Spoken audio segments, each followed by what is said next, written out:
Bismillahirrahmanirrahim. Assalamualaikum warahmatullahi wabarakatuh. Waalaikumsalam warahmatullahi wabarakatuh. Amin ya rabbal alamin. Para pemirsa dan sahabat beriman dimanapun berada, kita jumpa lagi di Ustadz Danu Official Channel. Semoga kita selalu dalam lindungan Allah Subhanahu wa Ta'ala. Amin ya rabbal alamin. Di video kali ini seperti biasa kita akan ngaji lagi bersama guru kita semua, Pak Ustadz Danu. Assalamualaikum Pak Ustadz. Waalaikumsalam warahmatullahi wabarakatuh. Amin ya rabbal alamin. Dan saya juga ditemani oleh Bang Jainuddin dari Kayu Manis. Assalamualaikum Bang J. Waalaikumsalam Pak Tung. Amin, alhamdulillah sehat ya.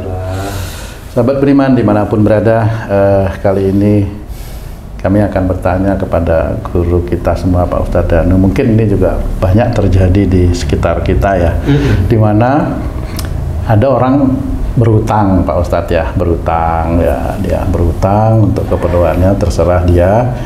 Tapi begitu tanggal jatuh tempo yang disepakati jatuh, giliran dia membayar, nah susah dihubungin Pak Ustadz.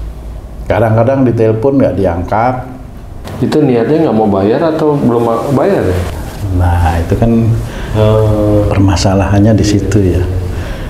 Kadang-kadang ada juga nih pengalaman pribadi Pak Ustadz, ketika saya dulu bekerja, ini terbalik ya kasusnya nih. Mungkin nanti bisa kita bedah Pak Ustadz. Di proyek biasa kan 2 minggu bayaran bas borong. Jelas proyek punya hutang kepada pekerja. Tapi begitu jatuh tempo mau bayar, kadang-kadang proyek pergi dari proyek, nggak ada uang. Karena nggak dikirim uang dari pusat kan gitu Pak Ustadz. Sehingga kan kita yang di lapangan juga, aduh gimana ya, kita nih berutang, uang ada tapi mau bayar nggak bisa karena nggak ditransfer ke proyek. Nah ini ada 2 hal jadinya. Satu, kita yang berhutang merasa nggak enak. Yang kedua, orang yang berutang itu kadang-kadang juga jengkelin, susah ditagih. Ini ada 2 kasus Pak Ustadz. Mohon penjelasan ini gimana menurut syariat lah Pak Ustadz. Iya, bismillahirrahmanirrahim. Assalamualaikum warahmatullahi wabarakatuh. Waalaikumsalam warahmatullahi wabarakatuh. Amin ya rabbal alamin. Memang namanya istilahnya orang berhutang itu kan bukan berhutang untuk untuk memperkaya diri, tapi berhutang itu memang untuk karena keadaan memaksa harus berhutang. Jadi kalau memang berhutang untuk makan masih diperbolehkan, untuk kehidupan sehari-hari memang sehari-hari itu pas-pasan lah. Kalau sesuatu ada yang keluar dikit aja, nah yang biasanya pas jadi kurang. Nah itu berhutang boleh. Nah bagi seseorang yang berhutang, kemudian pada saat dia itu berjanji, momennya 1 bulan saya kembalikan insya Allah, atau 2 bulan saya kembalikan insya Allah, atau 3 bulan, itu benar-benar secara harfiah itu dihitung. Jadi betul-betul dihitung kira-kira bisa enggak membayar. Nah bagi orang yang berhutang, kalau memang beliau tidak mampu membayar, bilang yang baik, jujur, saya Pak, atau sebelum jatuh tempo ngomonglah sama yang dihutangi, Pak mohon maaf saya belum punya uang untuk membayar, dengan jujur. Kan begitu. Kalau jatuh tempo lagi belum, dia ngomong dengan jujur, dan itu betul-betul diomongkan kepada orang yang memberikan hutang. Itu dengan lillahi ta'ala, benar yang dia omongkan. Jadi bukan dia minta ngada-ngada gitu maksudnya. Bukan minta kebaikan orang yang memberi hutang agar dia bayarnya tidak sekarang kan gitu, padahal uang ada. Nah, tahan-tahan. Ya, itu tidak boleh. Sebagai orang Islam tidak boleh. Jadi sama seperti berhutang untuk umrah, untuk haji, tidak boleh. Tidak boleh. Kenapa begitu Pak? Ya memang tidak boleh. Ya memang dia harus mampu. Mampu itu berarti dia tidak ada kebebanan hutang sebenarnya. Orang yang berhutang harus memahami kondisinya, kemudian berjanji, dan sebelum sebelum apa namanya jatuh tempo janji, itu kalau memang belum bisa bayar, teleponlah, atau jangan telepon, apa namanya, sambangi yang dihutang, yang memberi hutang itu sambangi, minta maaf. Kalau memang itu tulus, tidak mengada-ada, insya Allah Allah itu akan memberikan kelegaan hati pada yang memberi hutang. Dan itu harus dikerjakan, bukan sebaliknya diem, ngumpet, ditelepon nggak diangkat, ini kan jadi jengkel nanti. Iya. Ya kan? Nah, yang seperti ini sebenarnya sama. Jadi yang berhutang itu ya salah di hadapan Allah Ta'ala karena ketidakterus terangan. Walaupun memang belum bisa membayar, bilang terus terang, karena memang Islam itu mengajarkan kejujuran. Persoalan nanti dimarahin sama yang memberi hutang, enggak apa-apa, serahin aja. Yang penting jujur kepada Allah Ta'ala bahwa saat ini memang belum bisa membayar hutang. Nah, bagi yang berhutang, bagi yang memberi hutang itu harus belajar memberikan kelegaan. Itu belajar sebenarnya, karena bagaimanapun juga pada saat dia itu memberikan hutang itu sebenarnya dia sudah belajar untuk ikhlas terhadap sesuatu yang terjadi. Itu dia belajar ikhlas karena dia tetap awalnya itu pasti saya akan bantu dia, kan begitu otomatis. Ini hubungan antara orang per orang ya Pak Ustadz ya ini ya? Ini maksudnya gimana? Bukan antara instansi. Oh iya, bukan ya Pak? Bukan, ini masih ya? Orang per orang ya. Jadi di sini kan tetap orang itu yang memberi hutang itu kan pasti mikir, oh ya saya mau bantu dia. Dia membantu. Karena apa? Nah, kalau orang Islam karena Allah. Harus karena Allah Ta'ala. Nah, pada saat membantu karena Allah Ta'ala, inilah pada saat di titik hari pembayaran belum bisa, dan yang memberikan, yang berhutang itu ketemu, minta maaf belum bisa membayar karena memang belum ada uang untuk dicicil. Si yang memberikan hutang inilah dia harus belajar lega hatinya. Harus belajar lega. Umpamanya dia berikutnya di 1 bulan atau 2 bulan atau 3 bulan memang belum bisa dilihat, belum bisa, dia harus belajar lega. Nah, itu ada batasan nggak itu Pak Ustadz? Sebenarnya batasannya satu dalam Quran, dalam surat Al-Baqarah itu diceritakan kalau ada seseorang memberikan hutang dan yang berhutang tidak sanggup membayar, yang menghutangi itu harus mengikhlaskan. Nah, ini cerita dari Allah Ta'ala ini harus mengikhlaskan, karena saya berpikir memang orang yang mau menolong itu kan menolong karena Allah awalnya. Makanya kalau dia dihutangi harus belajar untuk ikhlas. Inilah yang menjadi catatan. Cuma bagi yang orang yang berhutang, jangan ayat itu dipergunakan untuk tidak mau membayar. Seperti itu tidak boleh itu. Apapun bentuknya, walaupun dia memang belum bisa bayar, tetap ngomong dengan yang memberikan hutang, minta maaf. Itu harusnya seperti itu. Nah, bagi yang memberikan hutang kepada orang tersebut, pada saat dia itu meminjami uang, menghutangi uang itu, kalau dia betul-betul ikhlas karena Allah Ta'ala, sampai umpamanya 3 bulan atau sampai sebulan atau 2 bulan, 3 bulan lah umpamanya ya, sampai 3 bulan nih. Nah, pada saat seseorang itu yang memberikan hutang itu sampai 3 bulan, itu insya Allah pahalanya itu dia sama bersedekah separuh dari harta yang dia hutangkan. Menurut riwayatnya seperti itu. Jadi dia seperti bersedekah separuh dari harta yang dia hutangkan setiap hari. Kalau ikhlas ya. Dia harus ikhlas ya. Dia pada waktu itu kan menolong ya. Pada saat jatuh temponya. Kalau jatuh tempo itu si orang yang berhutang itu tidak mampu, di titik itu dia tetap lagi. Dia akan mendapatkan pahalanya 2 kalinya. Jadi full pahalanya, dan itu insya Allah setiap hari. Nah, makanya Allah menganjurkan kalau memang orang yang berhutang itu tidak mampu membayar, ikhlaskan, dan itu akan menjadi sedekah. Dan menurut riwayat, kalau dia menghutangi sampai jatuh tempo, dia menyedekahkan hartanya separuh dari dia yang hutangkan. Kalau dia jatuh tempo nggak bisa, double. Kalau orang itu tidak mampu membayar, dia ikhlas, insya Allah itu akan menjadi amal soleh yang tidak bisa dibendung, menjadi jariyah, amal soleh yang jariyah. Karena uangnya dipakai untuk membesarkan anak-anaknya, mencari ini, kan itu uang dipakai terus. Nah seperti itu. Oh gitu ya. Ya insya Allah seperti itu, mengalir terus menerus. Kalau besar atau banyak sedikitnya jumlah uang itu tergantung ujian dari kemampuan seseorang memberikan pinjaman atau gimana? Ini kan sudah diatur gitu Pak Ustadz. Iya, gitu, jadi Pak? Allah itu menguji seseorang itu sesuai dengan imannya. Sesuai dengan imannya itu bagi yang ujiannya itu iman yang diuji, atau sesuai dengan dosanya karena dia sering melakukan dosa tersebut. Ya, kalau sesuai dengan imannya diuji, momennya dulu dia itu emosional, kemudian belajar tidak emosional, diuji, ditantang orang di ini, dia tetap santai, tenang, nggak digubris. Selama dia punya pendirian, selama dia nggak mukul saya nggak akan melawan, saya akan tetap, saya serahkan tubuhku ini pada Allah Ta'ala. Kalau dia tidak mukul, dia tidak mengancam jiwa, saya akan diam.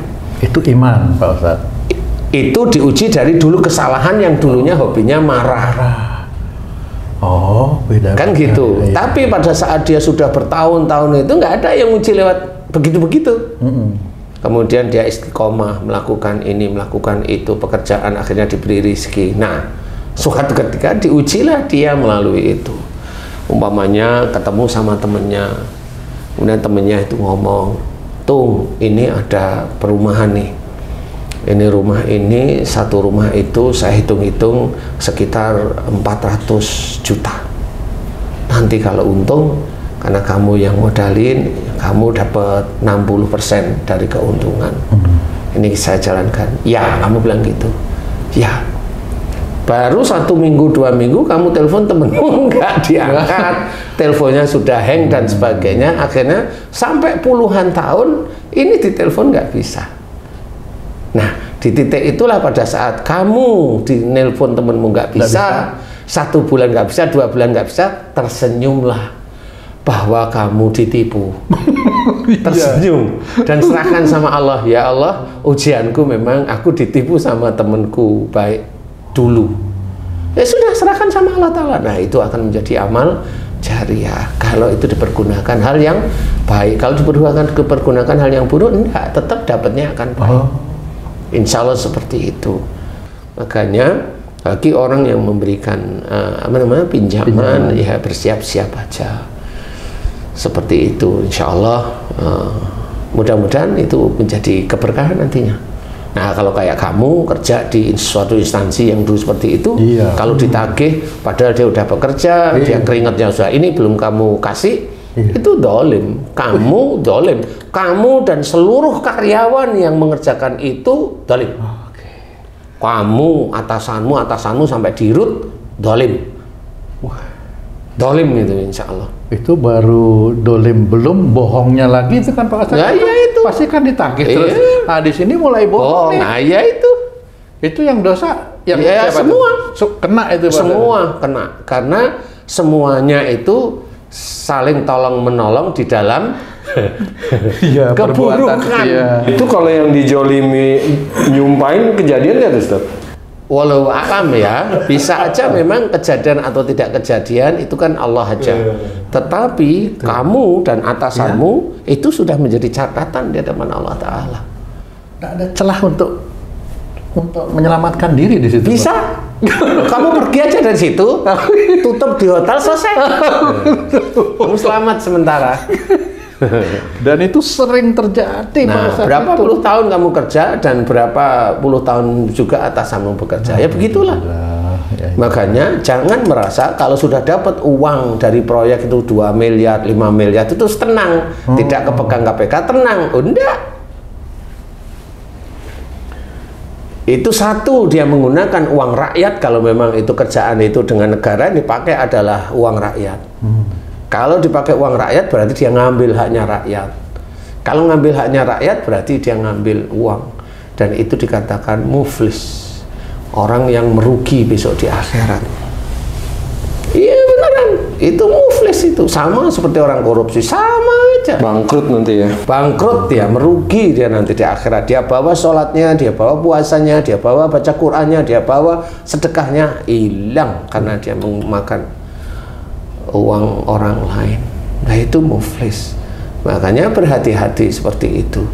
Nah kalau memang pekerjaan-pekerjaan di instansi saya seperti itu, monggo silahkan. Kalau memang terus ya monggo silahkan.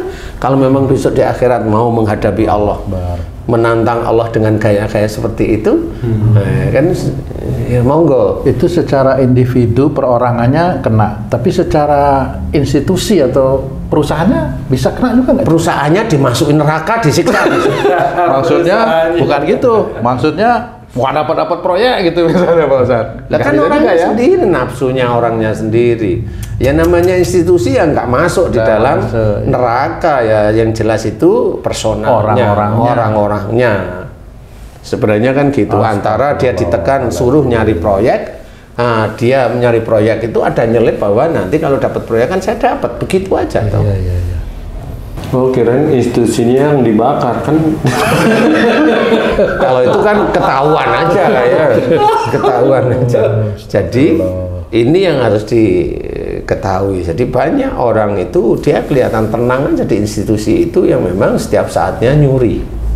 Dia merasa tenang, itu akan dikejar oleh malaikat-malaikat nanti di akhirat itu.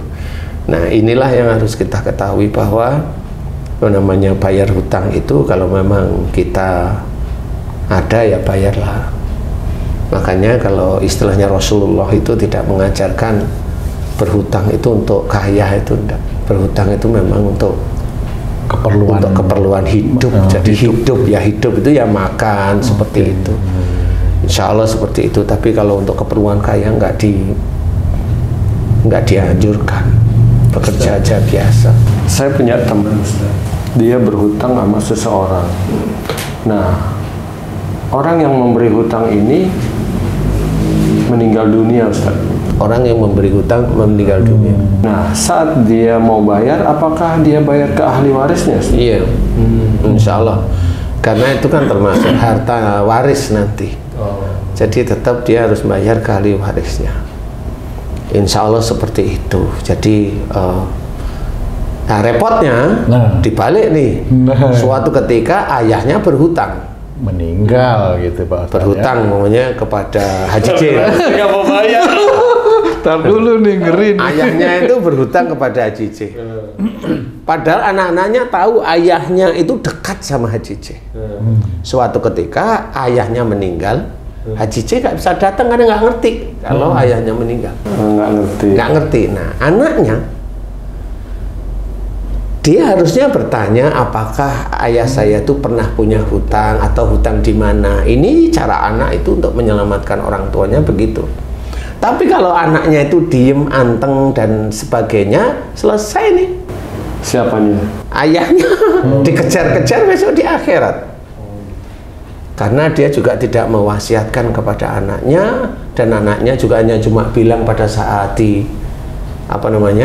saat sebelum dikebumikan itu dia hanya ngomong di situ, padahal kan di luar kan masih banyak orang yang dekat, kemudian dia berhutang, kemudian dia juga niat nggak mau bayar dan sebagainya.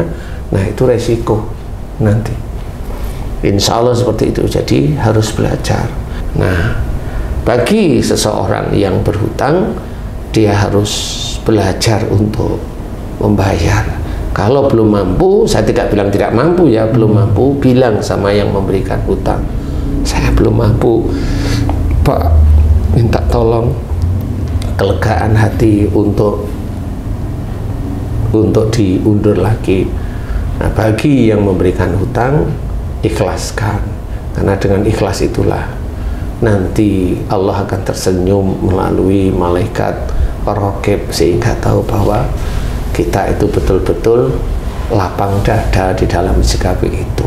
Kalaupun mamanya beliau tidak mampu, akhirnya bilang, Pak, Sampai 1-2 tahun dia bilang, Pak, kok kayaknya saya tidak mampu, mohon maaf ya, saya berusaha membayar tapi mohon maaf kalau ini saya nanti lama. Nah, Allah akan melihat seseorang yang berhutang itu, dia ngomong serius seperti itu, dan dia tidak punya utang, dia tidak punya uang, Allah tetap melihat ini orang baik, punya niat. Nah, bagi yang dihutangi, nanti ya insya Allah kalau kamu sudah ada titipan rezeki dari Allah, bolehlah. Nah, ini klub, dua-duanya masih ada di jalan Allah. Nah, inilah yang kita harus pahami, bahwa dalam hutang piutang ini pun tetap ada basic-basic syariat agama kita. Yang jelas pada saat seorang memberikan hutang, dia pakai sampai titiknya dia membayar, kemudian kalau memang sampai titiknya dia seperti mendapat pahala sedekah separuh dari harta yang dia hutangkan. Insya Allah seperti itu. Nah, kalau di titiknya itu dia tidak mampu, kemudian minta lagi, dia akan mendapatkan pahala 2 kalinya, berarti penuh. Di titik itulah insya Allah akan menjadi amal jariah. Nah, di sini kalau sudah sama-sama memahami, ya insya Allah orang Islam itu akan paham. Insya Allah kalau kita itu semua kita pikirkan dengan matang, nah itulah yang namanya banyak-banyaklah ingat kepada Allah Ta'ala agar kita beruntung, itu yang seperti itu. Jadi kita harus belajar. Ayolah kita belajar. Kalau kita memang kekurangan, ayo belajar dekat sama Allah Ta'ala. Bagi teman-teman yang saat ini memang masih menjalani takdir diizinkan oleh Allah Ta'ala, masih kurang dari cukup, ya tetap dekat sama Allah Ta'ala dan berusaha dengan giat. Saya gitu aja. Insya Allah mudah-mudahan ini bisa menjadi manfaat bagi yang lainnya. Dan bagi yang memberikan hutang, ya jangan berkecil hati. Insya Allah itu akan jadi pahala sedekah yang sangat baik. Ikhlaskan karena Allah, ikhlaskan walaupun sulit. Ya semuanya itu dari Allah Ta'ala. Jadi kita harus punya pakem, punya patokan, punya hukum-hukum yang nanti bisa kita pergunakan dalam kehidupan sehari-hari. Mudah-mudahan manfaat. Wallahu a'lam. Amin. Alhamdulillahirabbil alamin. Terima kasih penjelasannya ya Pak Ustadz. Sahabat beriman dimanapun berada, Masya Allah, ini bagus sekali penjelasan tentang hutang piutang yang disampaikan oleh guru kita Pak Ustadz Danu. Mudah-mudahan kita bisa pahami dan bermanfaat untuk meningkatkan keimanan dan ketakwaan kita kepada Allah Subhanahu wa Ta'ala. Amin ya Rabbal Alamin. Saya Tung pamit diri, sampai jumpa di video kami yang lain. Wassalamualaikum warahmatullahi wabarakatuh. Waalaikumsalam warahmatullahi wabarakatuh. Alhamdulillah.